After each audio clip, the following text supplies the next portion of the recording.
Welcome to 2 Cents We See Scary Movies, the podcast where we dive into horror one theme at a time. This month's theme is Terror in the Deep, where the ocean isn't just dangerous, it's downright monstrous. I'm Talon, the one who, if trapped in an underwater mining station, would absolutely be the first to ask, so, does DoorDash deliver 16,000 feet down? And my co-host is Dan, who, if he saw a mutant sea monster made of all his coworkers, would just shake his head and say, figures, even fused into one giant freak of nature, they're all still useless. This week we're going deep, literally, with Leviathan. Let's get into it.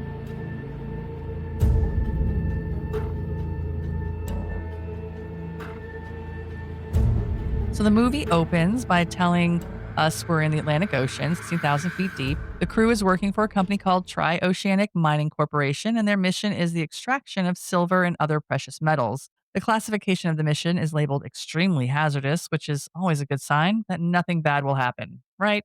We see the crew outside their underwater base camp, mining shack number 7. A little note on the screen tells us it's day 87 of a 90-day shift. So these people are almost at the finish line, but you can tell right away they're all stir crazy and ready to get the hell out of there. They wrap up their shift and start heading back toward the base. On the way, Six Pack, who is played by Daniel Stern, he's loud, obnoxious, and constantly making crude jokes, but this is an 80s movie, so it's expected. Yeah, I was gonna say very, very traditional for the 80s movies, and he was Right. a very unlikable character, I would say. Yes. Ugh. Because I mean, it also is that typical 80s like crude humor. Like it's not even funny; it's just him just being gross. Right. Yeah, it very much was. So he spots this weird little creature. It's not exactly a crab, not exactly a spider, but it's somewhere in between those two things. So he snatches it up without anyone else noticing and just keeps walking. And I'm sure this will go really well later. So Of meanwhile, we course. learned there are 6 workers who go outside for mining, plus there's 2 people inside. So Beck, who's the captain, or really, he's actually a geologist, and he was just shoved into the role of captain, is back inside the base camp running comms.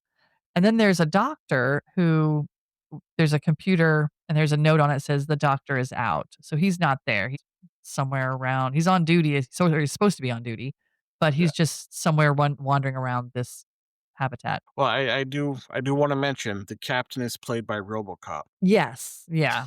Yeah. And it's funny because as I was writing this, I was gonna write who each person is, and for some reason I just stopped after Daniel Stern. I guess I forgot I was but doing that.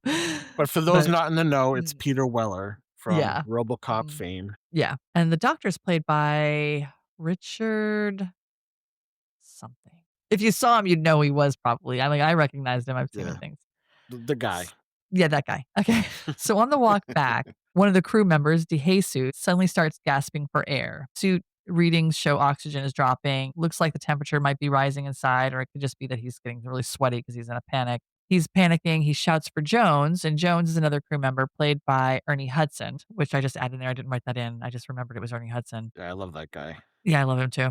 So he's shouting for Jones to help him, saying he can't breathe. Turns out his rebreather has malfunctioned and the pressure is building in his suit, and he's terrified he's going to blow. So Beck from the control room tries to talk him through it, but it's obvious Beck has no idea what he's doing. He's just a geologist. He's not really a captain. He doesn't really know anything of what's going on. He's just running around frantically pressing buttons, calling for the doc. He's trying to, make some sense of what he's reading and all the readouts. In the comm station, the readouts are coming back that everything's fine, but Yeah. DeJesus insists they're not fine. So things start getting chaotic. Everyone's tense. DeJesus starts fading. You can see like he's going to pass out or something. He's barely able to keep moving, but Beck just urges the others who are with him to just keep him moving toward the station and into the lift. So as you're talking, I'm starting to realize something. His name is Jesus, right? Uh, well, Okay, DeJesus right, Jesus, of but Jesus. right, that's generally of Jesus. Right. I'll get to my point when you continue on. Okay. So, so I just want to bring that up I'm already for. laughing. Okay.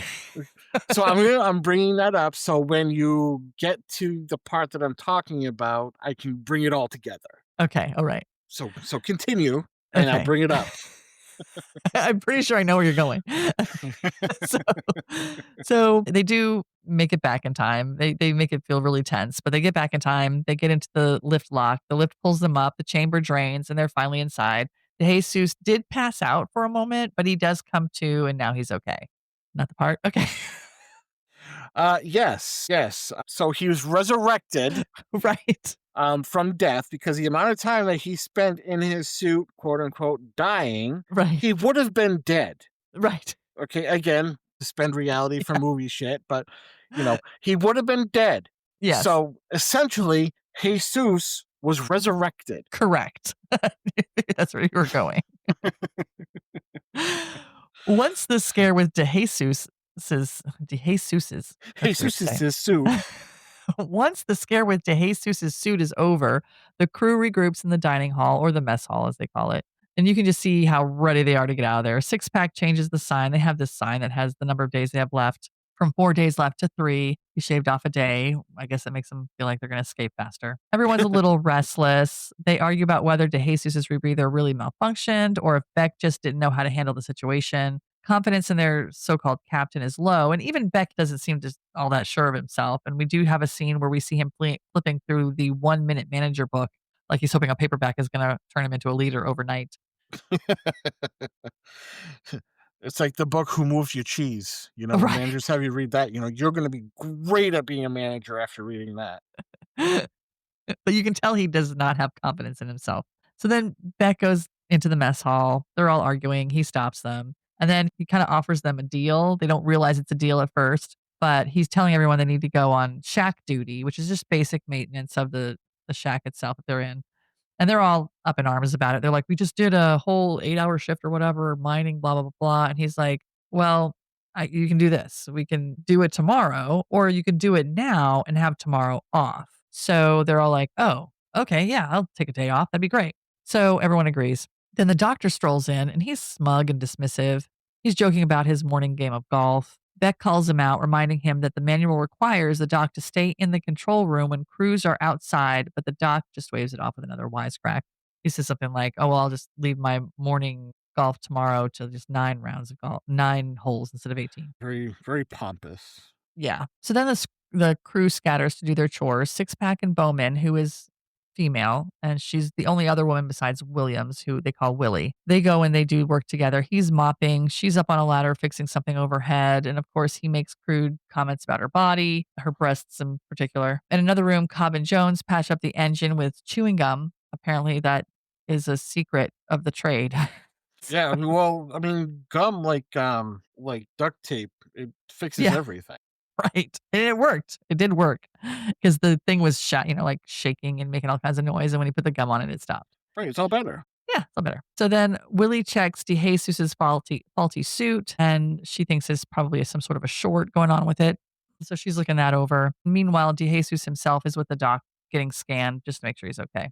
So while Williams, or Willie, I'm going to call her Willie because that's what I'll call her, tinkers Alright. with the suit, she pops open this front thing, and that spider crab creature thing that Six Pack had gotten earlier suddenly leaps out at her. So she freaks out, but she kills it on the spot. But she's furious and she calls out Six Pack over the intercom, and he laughs because he thinks it's hilarious. Later, Beck checks in with Martin. Now, Martin is Miss Martin, and she's one of the corporate higher ups in the Tri-Oceanic company. And she gushes about how smart she looks for putting a geologist in charge of the operation and how well the mine is running now. Beck brings up concerns about the doctor, and Martin admits that there have been incidents of insubordination with him, but reminds him that that he's a celebrated researcher and that he's come up with dozens of vaccines and all this stuff. And then, of course, Beck's like, "Well, what's he doing down here?" And she was like, "Well, one of his vaccines killed a bunch of people." Right. Yeah, but he's world renowned. Right. He's great. So that's how he ended up stuck on this underwater assignment.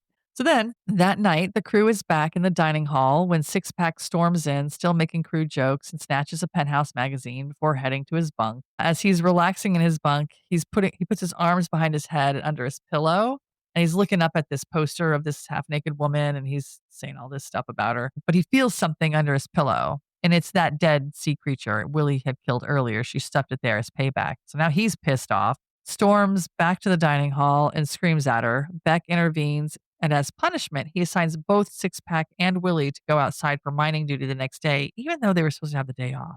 But Right. whatever. And Well, of it's course, discipline. yeah, yeah. So Six Pack is pissed off about this too. But anyway, the next morning, Six Pack and Willie are outside working. They're on their mission. and they hit a promising vein of ore. They blast it, and everyone in the control room is, happy. Well, I think it's just Doc and Beck, but they're happy about it.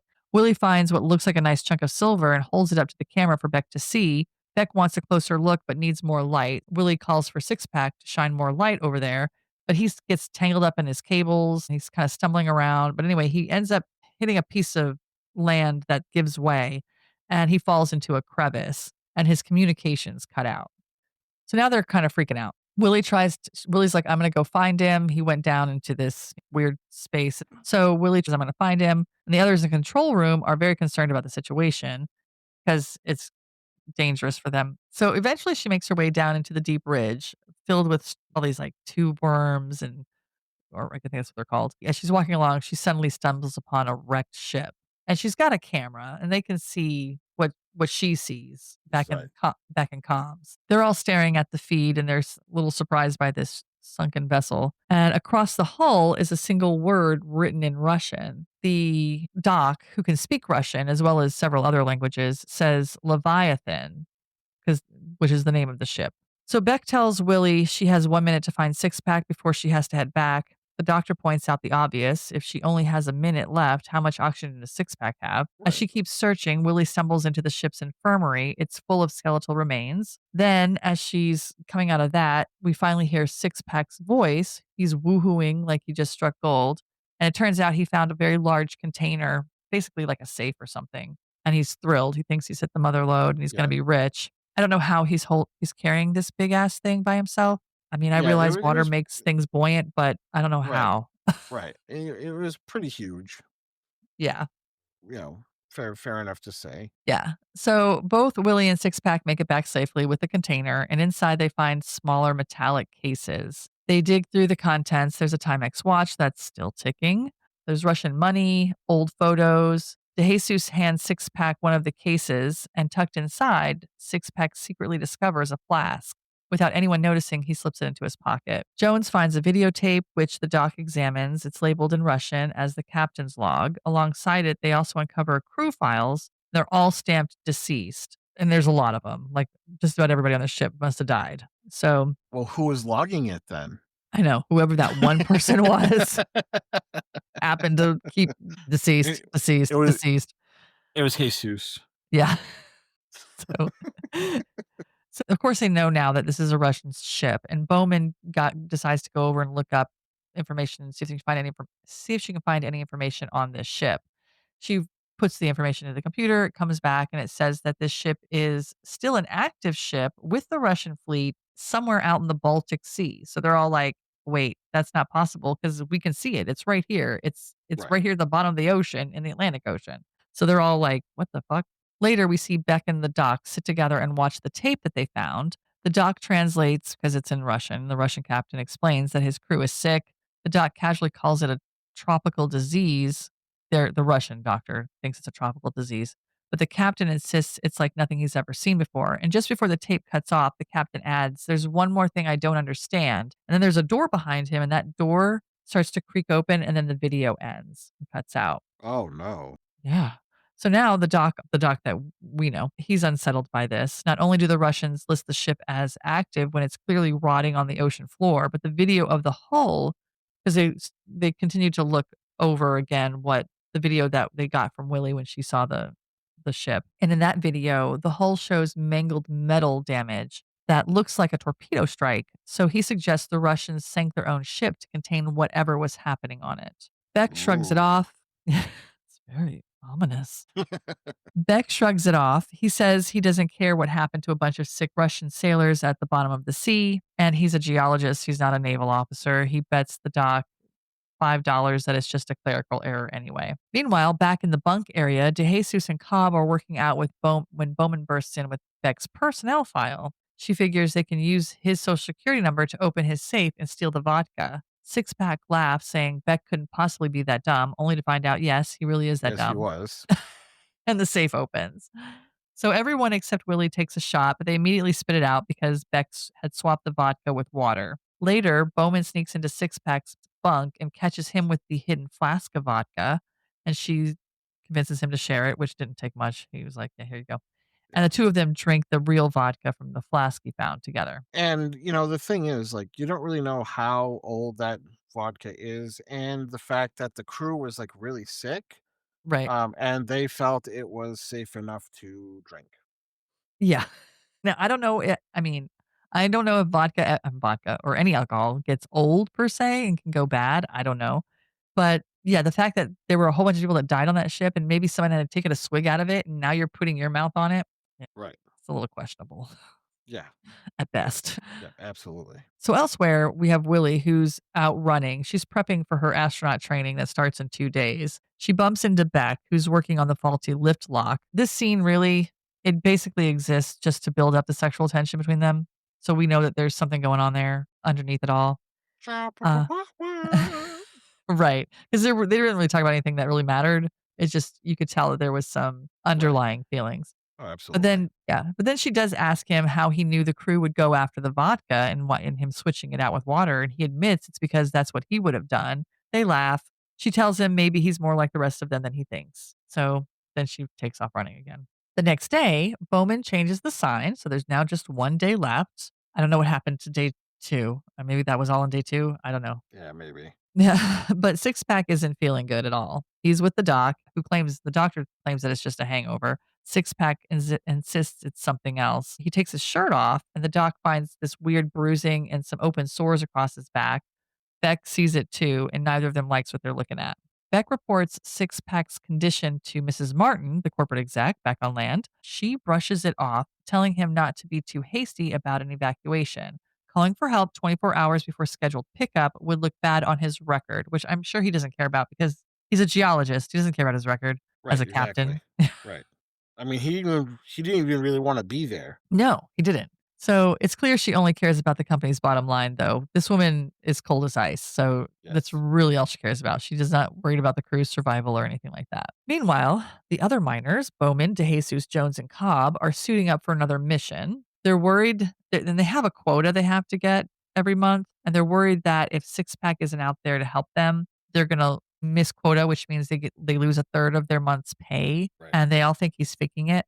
And then Beck tells him that no, Six Pack really is sick and he's not going to make it. And then he suits up to go out with them. So he goes out to help. Back in the infirmary, the doc examines Six Pack, who's now feverish, sweating, and shivering. He takes a skin sample 'cause he's got this lesion on his neck. So he takes a scalpel and cuts it off, part of it off, and he puts it under the microscope. And the computer immediately, from just this microscope, throws out all of this stuff. Like there's all these bizarre simulations and all this data, but the doc and it seems like Six Pack understand what it's saying, whatever it is. Well, I It's a mean, lot. he's a doctor, so he should know what all of it Right, means. right. And it's funny because it just all this computer derived this all from this microscope thing. And then the doc questions the computer further, demanding it identify the condition. The computer responds unknown origin. Then he presses harder and the machine hesitantly suggests genetic alteration. I was like, wow, this is like AI before, way before AI. Like he was Well, talking this to is it like it was doing, like it could do this. this is probably like the prototype of AI, I guess so. That's what really came 'cause I up with mean, it. it's state of the art. Yeah, it really was. It figured some shit out. So it suggested genetic alteration. The doc doesn't look surprised, more like grimly resigned to it because he kind of figured the same thing, I guess. So before long, Six Pack is so weak he can barely move. And at this point, I thought Six Pack was just resting, not in peace, but just resting. Right. So the doctor transfers him to a medical bed in a private room. And by the time Beck comes back from the mission outside, Six Pack has died, or maybe he was already dead and I just didn't realize it. So Beck is stunned. He asks the doc, how can a man die from a skin rash in just 8 hours? The doc admits that no one back on land believes his reports either because he's communicating with people on land about whatever's going on. He tells Beck the best explanation is that Six Pack was undergoing some kind of genetic alteration, whether that came from the air, the food, or something he encountered on the Russian ship. Beck points out that Willie was there too, and the doc quietly decides to examine everyone and wants to do it without causing panic.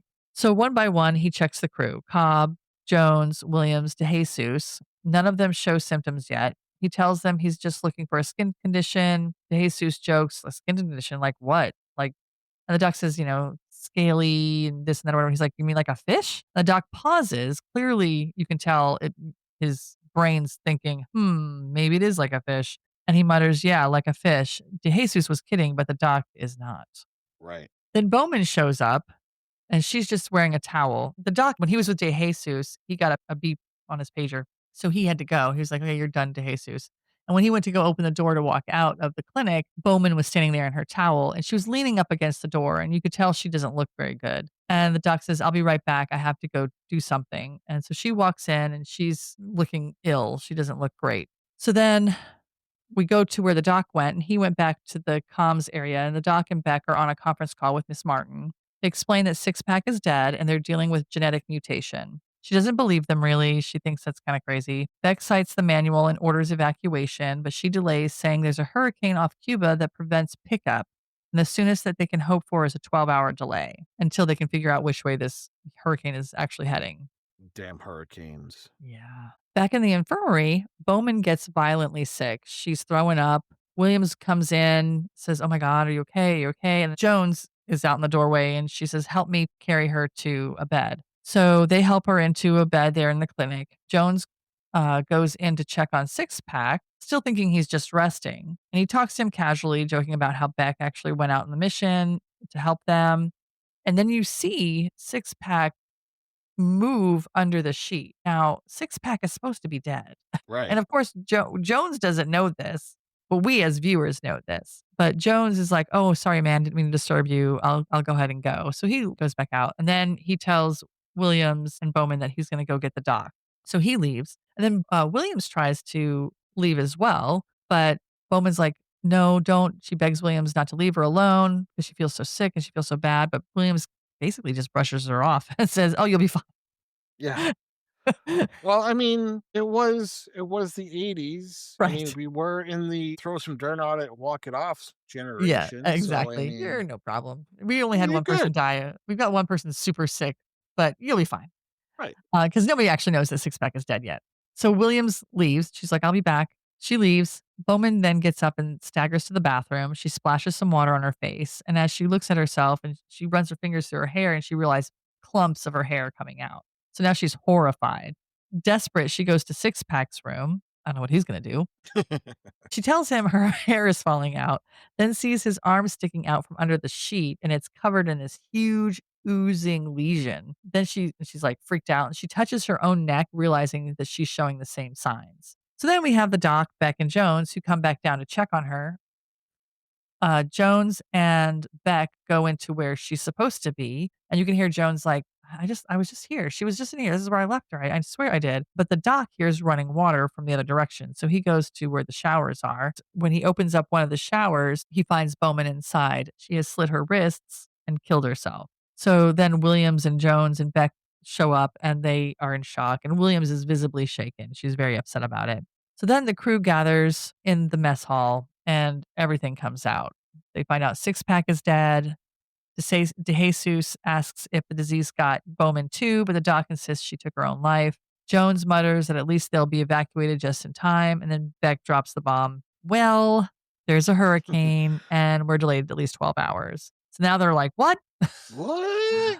We can't go 12 hours. What the fuck? So I don't have stamina for that. yeah. So as the crew reacts angrily, a loud clanging sound echoes through the habitat. So Beck insists on investigating with the doc while the others wait there in the mess hall. So they go back to the clinic and they find that the medical bed that Bowman was on, I couldn't tell if it was overturned or if just stuff had fallen on the floor, but that's what made the loud noise. Yeah. So then they go in to check Six Pack's room, only to discover something really grotesque. Six Pack and Bowman's bodies have fused together into a single fleshy, pulsating mass. So, No. horrified, of course, Beck and Doc are absolutely horrified and want Wait, answers. What? it's the beast with two backs. And faces. Like, and it's all like wet. I was like, really lovely. It was very 80s looking. So they decide that what they're gonna have to do is they're gonna have to bag the thing up in a body bag.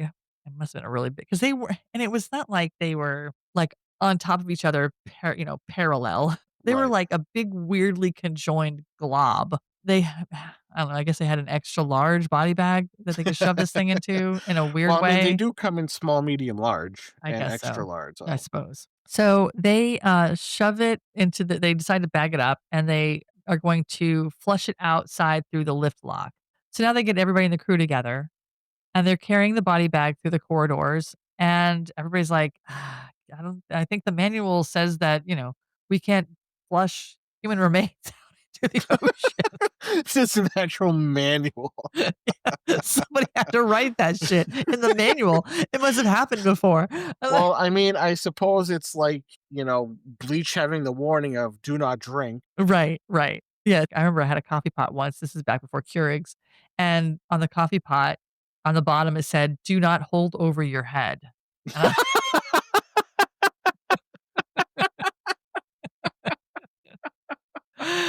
Oh my like, god. "Okay." So some idiot, I guess, held a coffee pot over their head, it must have broke, or I don't know. That When they do that stuff, it's because some dumbass has done it. yep, someone's So, actually done it. yeah. As they're talking about this, Jesus is like, "Wait, I feel something." And Cobb's like, "They're dead. You can't be feeling anything." And then Cobb's like, "Wait a minute. Hold on. I just felt something too." So this thing is moving inside this bag. So now they're really freaking out. They're like, "Wait, we can't just throw live people out into the ocean, even though it's not in the manual, I don't think, but we can't." I don't need a manual to I tell me mean, this. technically, it did say human remains. It said nothing about live humans. Right, yeah. That's true. So maybe they could, So, sweep around that. Now, Cobb is insisting that they can't throw it out, and he wants to look in the bag. So he goes to open it, and Beck is like, "No!"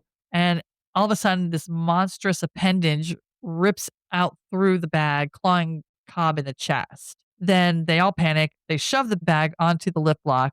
Beck is over there with it, and there's like a tense moment where, oh my God, he might not get off this lift lock, but of course he does. And he jumps to right. freedom before it goes down and they eject it out into the ocean. But I'm really glad that he made it because, I mean, that was a tense moment. It was I had no idea that he was gonna make it. none. Now, of course, as with most horror movies like this kind of thing, part of the thing, because that bag was open where it ripped through, part of it did get caught between the lift lock going down and the floor, and when it got to the point where it cut it off. So now there's a part of this thing, which is looks like a leg because there's a distinct foot at the end of it, but then the rest of it is just this weird, gross thing. But it stays on the ship or on the whatever they're on. They have some sort of like random running water in this ship that just freely runs through the ship like a small creek. I don't know if it's for ambiance. I don't know why they have it, but it's there and it gets into that. So it's floating around in this creek on the ship. But no one knows that no one saw it happen. Of course, after the whole body bag fiasco, the crew is very much shaken up by this. They stare at each other in silence while the doc tends to Cobb's chest wound. Outside, we see a view of the bag floating out in the ocean. And I was like, this means you've just released this damn thing into the open water. Like, great, nice job. Now everybody in the world is going to have to deal with this sea creature in the ocean. Right. Like, did you not think about this? Well, I mean, they So probably thought that, it was dead. right, even though it just reached up and clawed Right. Cobb in the You know? chest, but sure, I mean, it coulda died. right after that, it was one final thing that it just had to do. Right. We see the body bag go off into the ocean. The severed piece that fell into the habitat, we start seeing it moving around on its own. It's drifting through the water system, but you can still see that it's moving itself through the water system. It's not just floating. So you know Right. that it's got some liveness Some about it. right, some sort of, yeah, like you said, some sort of life, Yeah, some sort of liveness isn't a word, consciousness. but whatever. It is now. It is now. So Williams then she heads to the shower, desperate to scrub herself clean. She's screaming and crying. She's clearly traumatized. And I will say this is the only part of this movie where you see some, even though she's wearing a bra and underwear, her bra is white and wet. And typically in 80s movies, you see a lot of, TNA. yeah, TNA. And even though there was some brief TNA from the poster that Six Pack was looking at, this is the first time one of the crew members you kind of slightly do see some a little bit. But I was actually surprised there wasn't more going because it's an 80s movie. You almost always Right. have it. She's very upset. Meanwhile, Beck and Doc review footage Willie shot inside the Russian infirmary. They zoom in on a skull. The doc notes that it's far larger than normal. They also look at a hand, and again, that is also oversized and strangely shaped. The doc theorizes the Russians were experimenting with genetic alteration to create Homo aquaticus, basically an aquaman who could live and work underwater. So you could have underwater mining, underwater farming, all kinds of stuff, and not have to worry about oxygen, I guess. Beck scoffs it off, saying, "What's next? If we run out of airplanes, we make bird people." The doc mutters something in another language, which he then translates into "Don't fuck with Mother Nature." Elsewhere, Ooh. yeah, that severed piece we saw earlier sprouts some teeth. And this is where it kind of starts feeling a little alien like a little bit because the way that thing comes out, it's just this little mouth or whatever. It's nothing, but it starts feeling like underwater alien to me. Wait, that's what made you think of Alien? Well, I mean, there were other parts, but I was like, that part really felt very alien like to me. There's another part later on that's definitely very alien like. Well, I was gonna say, there was, like, a big thing, like, in the '80s, early '90s where you had, like, this ragtag group of people, Oh, yeah. men and women, like, on this spaceship or on a submarine or Yeah, something. something desolate and Yeah, secluded. and there's, like, some sort of creature coming after them, and, they don't know what's going on, but then, like, they know everything's going on. Yeah. So, I mean, Yeah. there was a lot of, like, I mean, it 'cause it reminded me a lot of, Alien, it reminded me a lot of, like, The Thing. The Thing, Yeah.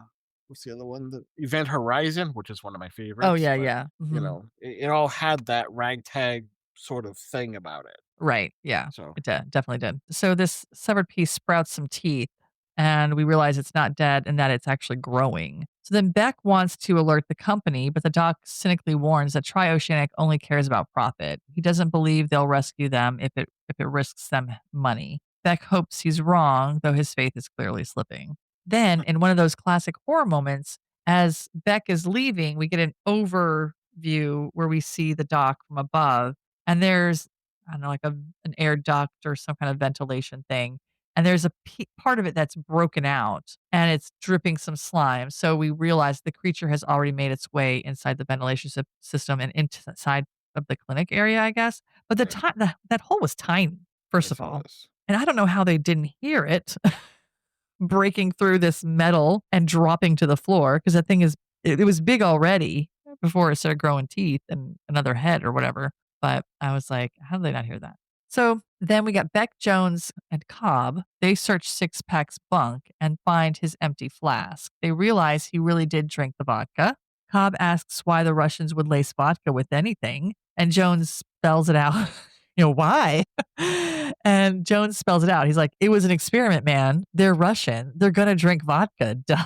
Racist. Just assuming that because they're Russian that they're gonna drink vodka. Right. Ugh, disgusting. Disgusting.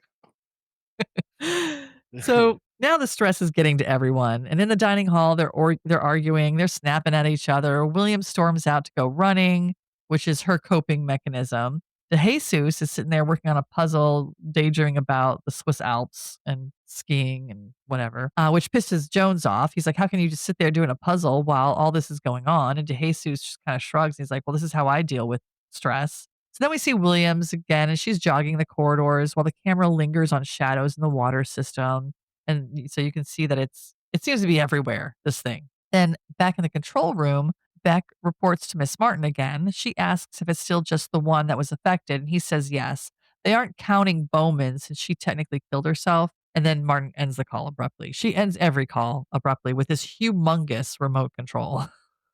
It's so big. So meanwhile, DeJesus, who's in the kitchen now and he's making popcorn and he's hunting for butter in the weirdest places. Yeah, yeah, everywhere but the fridge. Everywhere. Now I can understand if you have it. Like I have my butter. I have some in the fridge and I also have some in a butter Like a holder butter thingy, dish. a butter dish, yeah, on the counter. But I don't keep my butter in the cabinets. I don't know anybody that keeps their butter in the cabinets, but he's looking through all the No, cabinets trying to find butter. Well, he opens one of the cabinets, and of course, boom, out pops the creature. It lunges at him. It wraps around his arm and it drives its head into his chest, trying to burrow inside. Jesus is screaming. Jones, who's just in the next room, he's watching TV, but he has headphones on, so he's oblivious at first. I Then, think the creature was just trying to snuggle, to be yeah, honest. he was probably looking for butter. It's in Jesus. This is where we keep it. We keep it in your chest, dude. Yeah. Right. DeJesus is screaming. Jones is watching TV with headphones, so he doesn't know what's going on. Then DeJesus rips some wires out, spraying this pink fluid everywhere, which I thought was going to go somewhere. I thought something was going to happen with this pink fluid, but nothing did. And then he ends up crashing through the glass door that separates the kitchen from where Jones is in the mess hall. And that's when Jones finally realizes some shit's going down. So now Jones is panicked, doesn't want to get anywhere near DeJesus. He's like, stay away, dude. He's like, I'm going to go get some help. So he walks out and he closes this massive, what I'm assuming is a huge metal door, and it's round and it rolls in. It's like a gigantic weight that you would put like on a barbell or something, but it's huge. And you're assuming it's probably going to be pretty thick, right? So then he runs, before he takes off, he runs into Cobb and he's like, dude, some shit's going down in there. Jesus has been attacked by this monster. Just keep an eye on the door. Then he runs off to go find the doc. Jones gets Beck and the doc, and they're mid conversation about Martin and her lies. So then he gets them, tells them what's going on. They rush back towards the mess hall, and they find Cobb is not there at first. And there's a big hole in this metal door where obviously this monster has come out of. Then Cobb shows up and he's got this big chainsaw thing. Jones is like, I told you to watch the door. And he's like, I'm not going to watch the door without some protection. I don't know what the fuck this thing is. And it's a good thing, obviously, because that thing could come right, obviously comes right through it. Right. Then the power flickers out and then goes out completely. Can't believe it. The power went Oh, out. no. It's almost like somebody No. unplugged all the phones or cut the phone line. Same thing. So then the backup generator does kick in, but there are some dim emergency lights. So we do at least have some lighting. Then they all realize that Williams is still out running somewhere alone. So they decide to split up. Doc and Cobb go one way, Beck and Jones go the other. Beck and Jones do find Williams' scarf floating in that stream they have that's inside this thing. And their worst fear, of course, is that something happened to her. But then she drops down from the ceiling, startling them. And they're like, whoa, what the fuck are you doing? She's like, oh, I was investigating the flickering lights. They explain that to her that the Jesus is gone, the creature got him, and that it's still on board. So now they're all like freaking out. They decide to arm themselves with chainsaws, drills, throwers, whatever they can find. Right, whatever you would find in an underwater, Yeah. vessel. And they happen to have all those things. Right.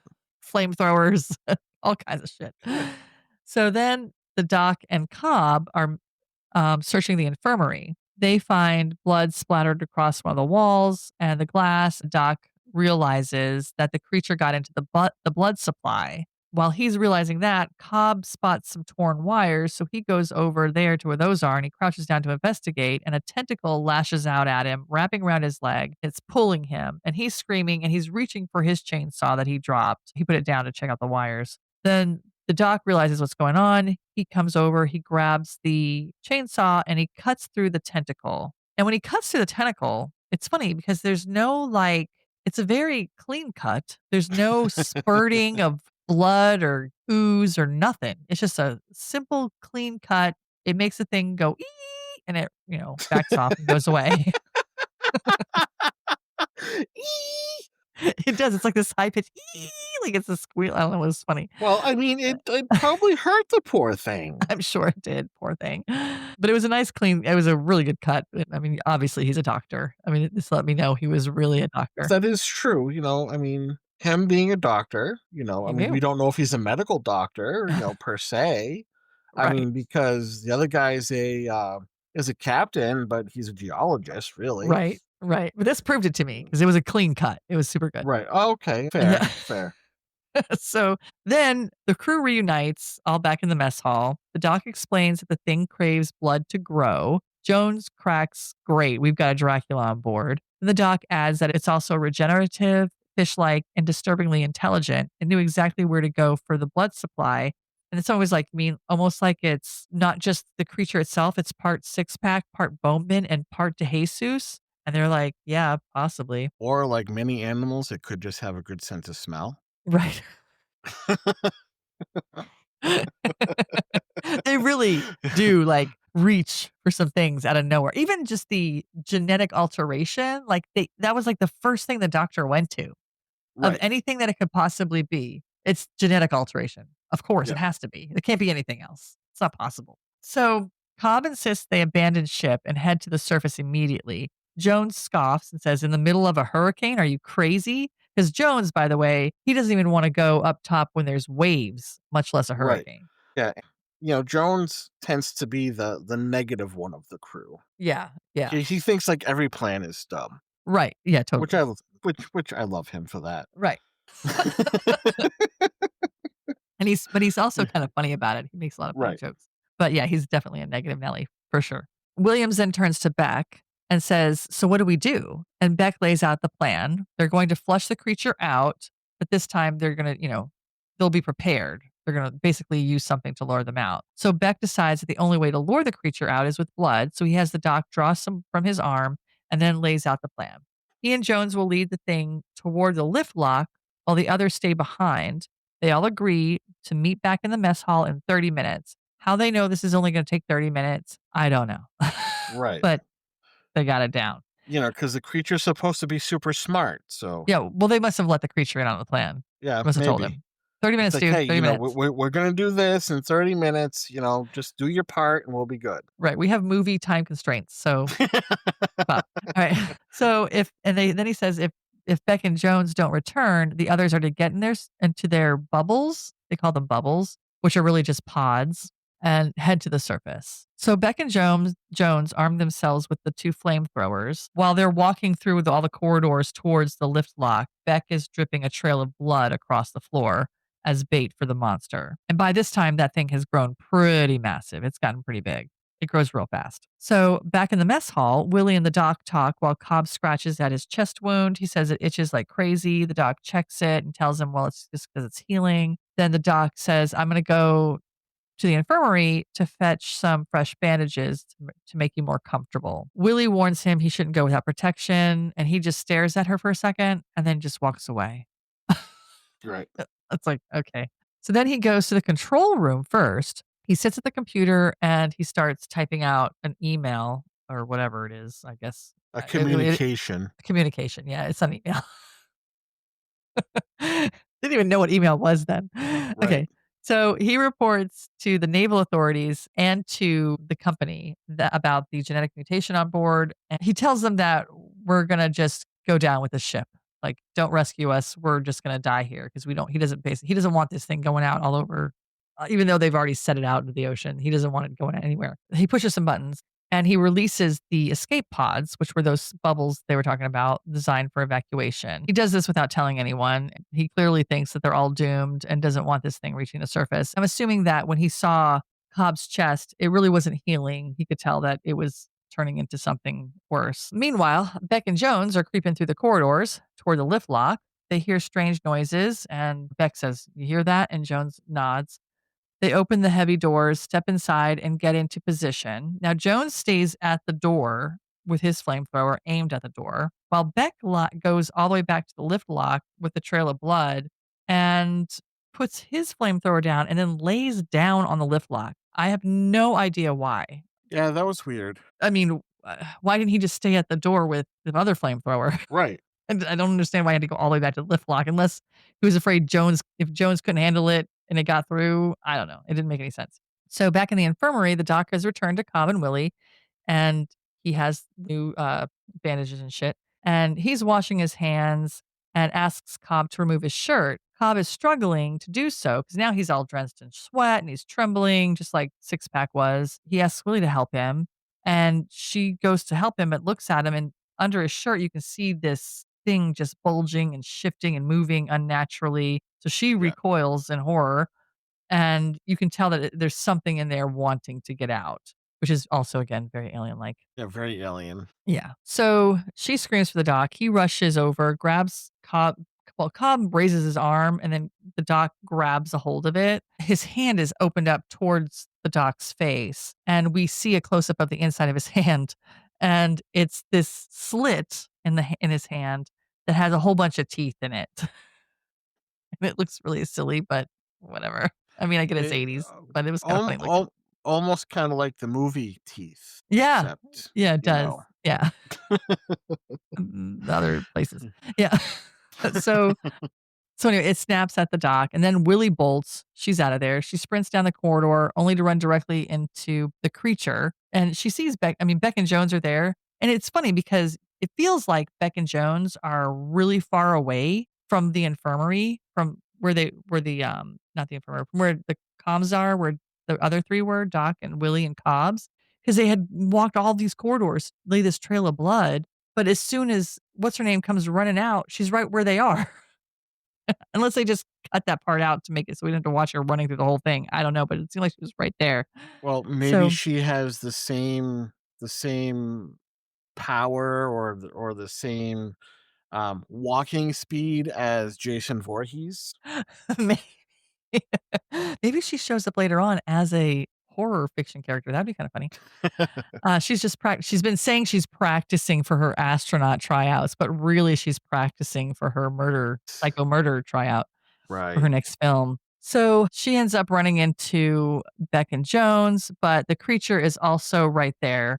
This, of course, has ruined the trap because now she turns to flee again, and the monster is chasing after her instead of following the blood trail. So now Beck and Jones have no choice but to abandon that plan and run to go find Williams, and they're hiding like in this little alcove, and Williams runs up to that alcove and just happens to stop right in front of them and not see them, and then they grab her. She screams a little. They cover her mouth. She's really upset and shaken about it. And so now they're like, "What the fuck are we doing?" And she tells them about Cobb, that he's infected, and that all this shit's going on. And they also realize that there are other creatures roaming free. So now they know that there's two monsters at least on this ship, or whatever this is they're on, and the station. I don't know. I Yeah, keep calling it a ship. yeah, whatever it is. So, with no other options, they decide it's time to get to the surface. So, before they head out, we do get a glimpse of the dock, and he's alone. You can tell that he's obviously gotten attacked. He's got a really thick tear. Yeah, It's like super thick coming out of his eye, and he's all leaned up against some machinery, and he's sweaty and whatever. He's obviously in some agony. Beck, Jones, and Williams race to the control room, ready to launch the bubbles or the pods to the surface, only to discover they're gone because, the doc already released them. They also see what he sent out about the sacrifice and saying that he hopes it prevents the mutation from spreading to the surface. So now the three survivors are devastated and they feel like they're trapped. oh, no. Then there's a pounding on the massive steel door. It's that same heavy design door that we saw earlier at the kitchen. And Beck throws protocol aside, triggers the comm system, and sends an SOS. He overrides the doc's final message and types out, "Disregard previous, urgent, come and get us." So then Miss Martin appears on a screen almost immediately, and she's all, "Oh, thank God you're safe." Right. I am she so happy. Phew. She insists that Tri-Oceanic would never abandon them and that they were just concerned after receiving the doc's earlier message. And then Beck and Jones, of course, aren't buying it. They ask when rescue is coming, and she says the hurricane is definitely locked in on their position, and it will be at least 48 hours before pickup. And they're like, 48 hours? And they all know they're never going to survive that long. That's like 2 days. Yeah, it's just like that. Martin signs off with her usual corporate indifference and telling them to just rest. And Jones is like, "Rest? How the hell am I supposed to rest?" It's like, "I can't rest for the rest of my life." Beck tells the others that they'll just have to take, shifts and take watch, and he'll be the first one to do it. But Jones still mutters, he's like, "I don't know how I'm going to rest. Not now, not ever, not with all this going on." So later, you can tell some time has passed, obviously. Beck then tries to access the weather reports and it says it's denied. So then he tries again and it's denied again. So then Willie tries to check her stock portfolio since she's a shareholder in Trioceanic. And the system spits back a news report that Shack 7 has suffered an accident. All crew presumed dead. Stocks have plummeted. The company has already written them off. And it has all the names on the reports of every crew member. And that basically Trioceanic is just, covering their ass or doing whatever they can, even though they know that they're alive. The woman just talked to them. So before they can even process this betrayal, alarms blare. tentacle yanks down a pipe. The computer voice announces, "Danger, danger, 10 minutes to implosion." So then and apparently the air supply has been compromised. So now they're all gonna suffocate before or they'll just be in there when the shack collapses because it's gonna implode on itself. So now Jones, and this is way out there, Jones realizes that what's happening is also coming from the same place where Cobb once repaired machinery with the bubble gum. He thinks that I guess he can fix it with more gum? I don't know. Why don't they just give this monster some gum and see what Right. Yeah, happens? it might stop the whole thing. I mean, that's probably what he wants is some It's gum. probably yeah, some gum. Give me some gum. Okay. Right. So so now, Beck and Jones, they rush to the spot, and when they get there and Williams is with them too, but she doesn't go down into the because they have to go down under the floor to get to where this machine is. But when they get there, it's too damaged to fix. Really? I'm shocked. Wow, I can't believe that gum didn't hold up. So they argue. It wasn't I bet you it wasn't Bazooka Joe. It probably was not.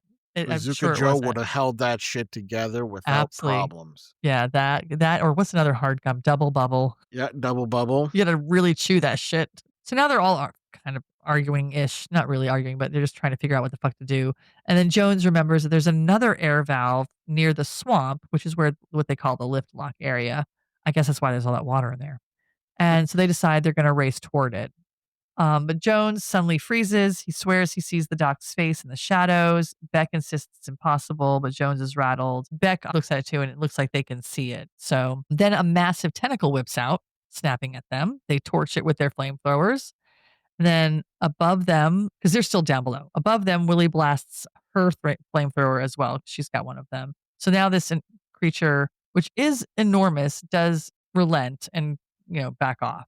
So Right. now the three of them, they run. The doors are starting to slam shut. The system itself is doing this. It's making all the doors close. It's the safety protocol. Yeah, I'm sure it's in the manual somewhere.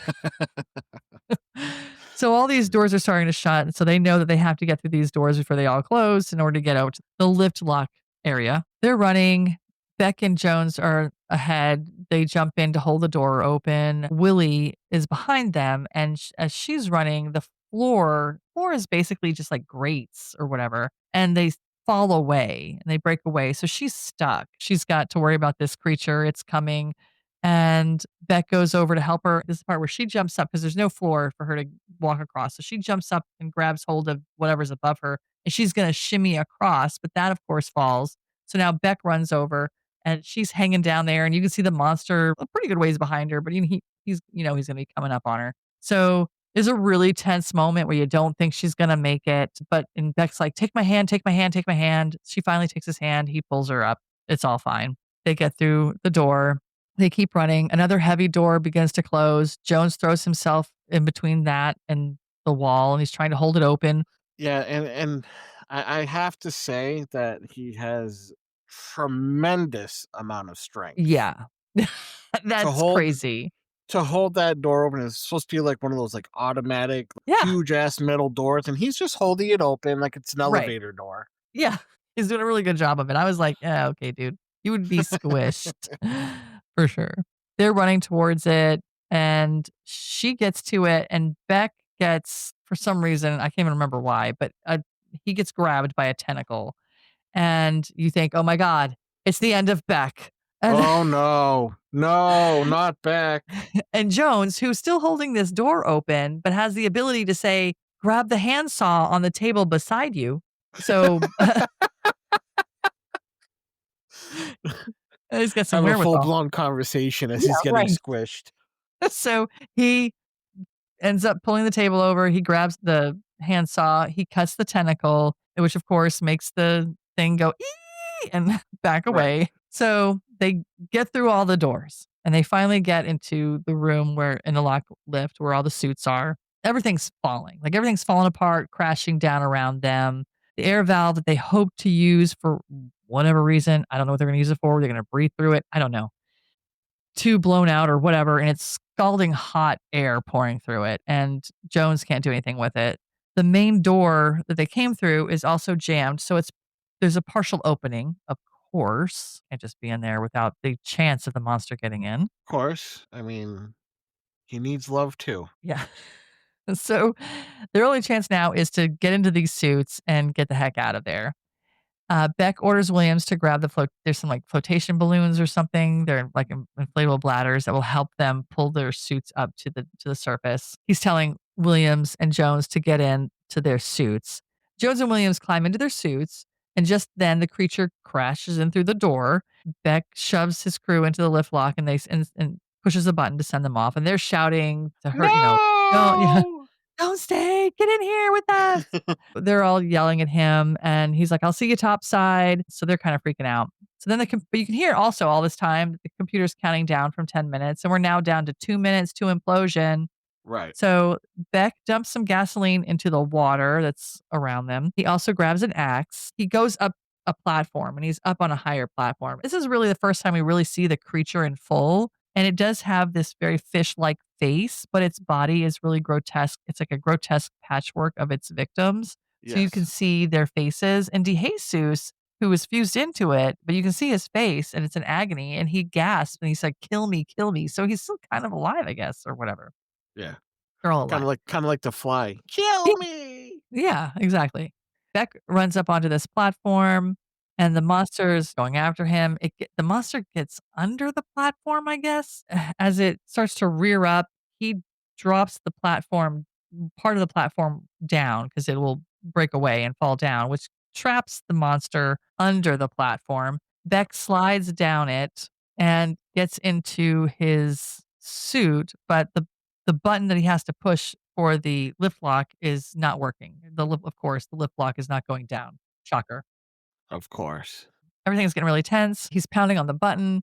Then you hear the computer going 1 minute to implosion. The monster breaks out of the trap he's in, and he's getting closer and closer. Beck ignites the gasoline with the flare. The flames are ripping through the chamber, driving the creature crazy.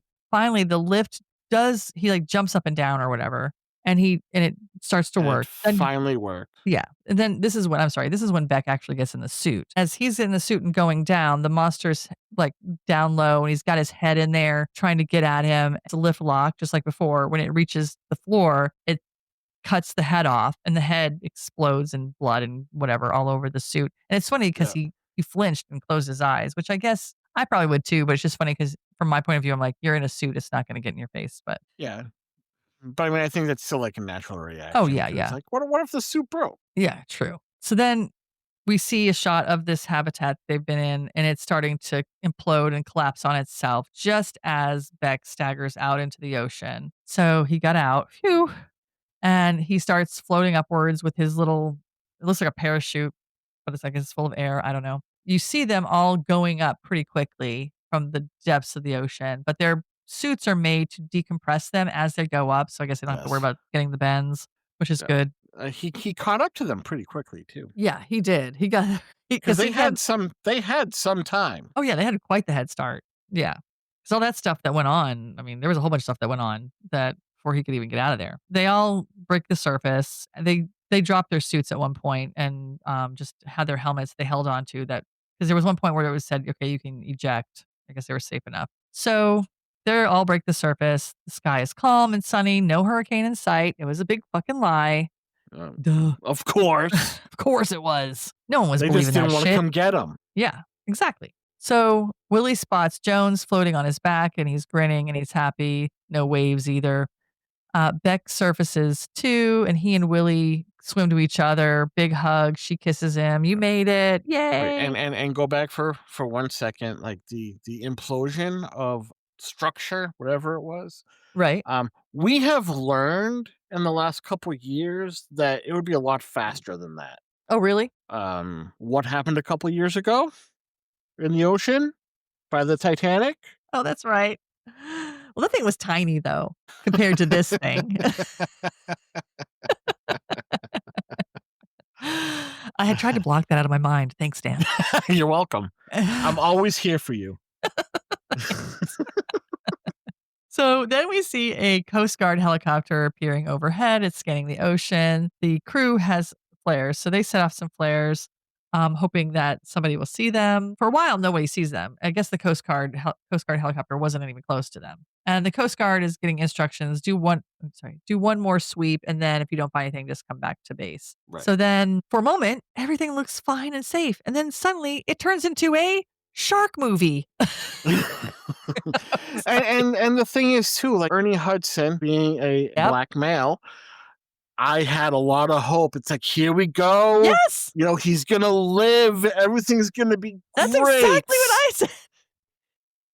I was like, because the sharks are there, and I'm like, "Oh, okay, so one of them's gonna get eaten by the sharks," and they're pushing the sharks away and everything, and then the sharks go away, and Right. I'm like, They're just gone. "Oh, the black guy fucking made it! Yeah. Finally, It's like, the this black is guy made it!" great. I was so This is excited. amazing. So then we see after the sharks, and they all make it, they shoot off another flare. Coast Guard helicopter was in sight of the flare, so they start going towards the flare. And then all of a sudden, out of the water jumps the gigantic, weird fish monster. It's right behind Willie. Looks like it's going to get her, but Jones swoops in to protect Willie and starts fighting this fish monster thing, the creature. The helicopter is now down in the water, and of course, the guy in the helicopter, he sees this thing. He's like, "Holy shit! Yeah. I was like, what the hell? What the fuck is that?" But he doesn't seem like in a panic. He's just like, "What the fuck is that?" It's like, we don't have And room for that. yeah, we can't get that on here.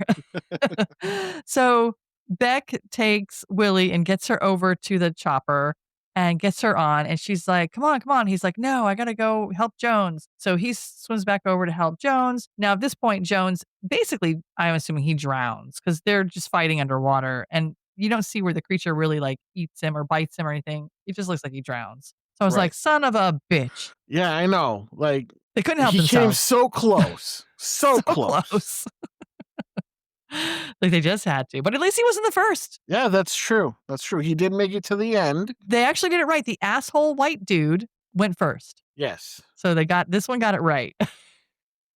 So Jones is drowned. So now, of course, the monster's all rearing up and towering over Beck, and he pulls out a flare and he snarls, "Say ah, motherfucker." And the thing actually does. Yeah. I mean, it does listen. I mean, it's trained. Yeah, it says ah, and Beck hurls a flare inside and the creature explodes, which I just thought to myself, now you're going to have a million of those things because it just Yes. regenerates. Yes. And flares don't explode. Yeah, So I mean, there's that too. too. So then he swims over to the chopper. Willie, of course, is glad that he made it. The Coast Guard secures them and they go away to, there's a platform. There's some big They platform fly out on off the into the ocean. sunset. Yeah. So they land on this ocean platform. And Beck and Williams, they get off the chopper. They're walking down some stairs. They get on the main part of the platform, and we see Miss Martin, who's talking to somebody who's walking all across the platform too. And she sees them and she's beaming. She's like, "Oh, Oh my Beck, God, how are you? you made it. Nobody believed me, but I knew you'd never give up. How do you feel?" Beck just hauls off and punches her square in the face, knocks her ass flat out. And he says, "Better, a lot better." The end. The end. And the punch audio was really loud, like zipper loud. Right. But I was happy to see that. They really wanted to emphasize the noise. Oh, and, Right. and don't get me wrong, like I'm not one, to watch women get hit or anything like that, but this one kind of deserved it, because she Yeah. did try to kill everybody. Right. She did not care at all about them. So, all right. So, what are your thoughts on Leviathan? So I saw Leviathan a long time ago. It's been a long time since I've seen it. So there Mhm. was certain parts I remember. Like I remembered mostly the punching part, because how can you forget that? Right. But it was a long time since I've seen it. The movie definitely has its flaws, but I did like it. Mhm. It was. I mean, it's typical of the '80s as we've discussed, and there was that whole theme of like Alien style and Right. Horizon style type of movie. So I mean, it fit right into that genre. Didn't really do much different with it, but for what it wasn't Right. bad. It had a decent cast. I would say that it was well acted because the Home Alone guy, Right. you really did dislike him, But yeah, yeah, totally. and you got the feeling of the doctor's pompousness and, RoboCop's feeling of not wanting to be there and, Yeah. And Ernie that kind of Hudson, the way stuff. he was, and even Right. and Cobb, who was played by, Hector Elizondo, like, he's, like, the old gruff kind of veteran guy. He's probably Right. been doing that forever. But, yeah, you really Yeah. gotta feel for everybody who they Yeah. were. So, I mean, I would give it a 6 cents. You Mhm. know, 'cause I mean, it wasn't, like, fantastic, but it was enjoyable, it was watchable, you know? Right. It had its moments of decent. Yeah. Yeah. I'd agree with you about pretty much everything there. I feel like I'd never heard of this movie. I'd never saw it back in the '80s when it was out. But I feel like if I had watched it back in the '80s, back when in my beginnings of horror movie watching, I probably would have been afraid of whatever, 'cause I would have been a little kid. And it probably would have scared me. I'd probably be afraid to go in the ocean or something. Just like with Jaws, I was afraid to pee right afterwards because I was afraid it was gonna come up through the toilet and bite me in the ass. Right, So, but yeah, and it's one of those movies that it is definitely alien-like, but not alien level. right, But it's just a fun. I say fun because it just has that kind of. It's not fun like fun, but right. it's fun in that way. Like, oh, you can watch it and kind of laugh at some of the things, and but you can get where back at that time it probably was a decent movie for the era and Yeah. all of that was going on. That those kind of movies.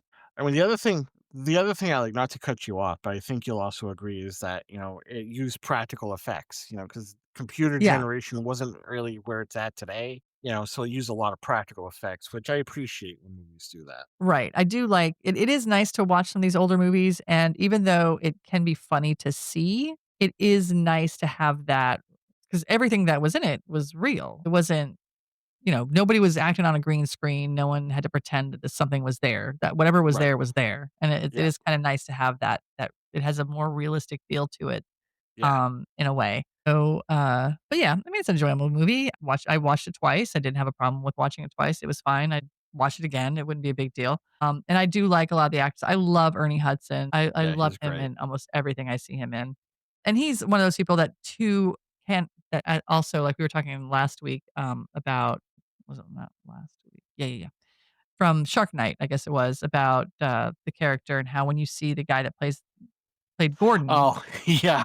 He's always in a cheesy movie, and Ernie Hudson does have a tendency to be in some cheesy movies at Yep. times, but and I don't know if it's because of him that I end up liking them or what, but I always like Ernie Hudson. He's great. So, but yeah, I'd probably give it a 6. It's not, "Oh my god, this is an Oscar winner." Uh, everyone on this needs an Oscar. Right. But it's just an enjoyable, '80s movies. I probably have some sort of affinity for '80s movies in general, so that helps. But, Yeah, I yeah, mean, we grew up on them. yeah, yeah. So, I mean, it's not as scary as some other movies that we get shit for on the internet about, but, uh, Quote unquote scary movie. Yeah. yeah, yeah, scary movies. Um, alright. So, do you have anything else you wanna add? We can put a sock on it. Suck, suck, suck, suck. And it's applied. All right. That's going to wrap up our dive into Leviathan, a mutant fish monster made of your coworkers, corporate greed at the bottom of the ocean, and apparently the world's most fragile air ducts. What more could you ask for? Dan, why don't you tell everyone what movie we're covering next week? The Deep House. You can see that on Amazon Prime. The Deep House. So you said? Yes. Okay. The Deep House. All right. Well, be sure to join us for that. And until then, be scared, be prepared, and don't get caught in the dark.